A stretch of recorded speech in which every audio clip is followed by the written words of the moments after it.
Bau sambal. Alamak, panjang lah pula. Oi, brother, beratur lah. Sambal lebih, udang 2, ayam bagian tight, sambal kerang bagi 2 sendok, daging, daging tu. Kuah lebih lagi. Ini dah lebih. Ini dia menu kira maklum. Nasi lemak rendang daging dengan sambal paru. Oh, sambal dia. Bismillah. Patutlah orang beratur dari tadi. Sambal dia sumpah memang sedap. Nasi lemak ayam, sotong, kerang, telur.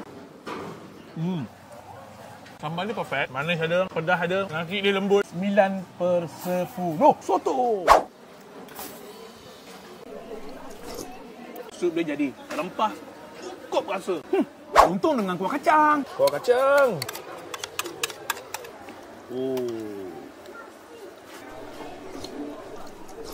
Oh, tak ada kuat dia. Keria gula Melaka. Daripada tadi aku tengok Kak Long berapa kali lah refill keria ni. Aku ambil cepat. Cepat habis. Peminat keria, kenalah jumpa Kak Long. Sedap jadi. Sebelum balik, jangan lupa yang ni. Nasi lemak Mak Long. Mana tahan.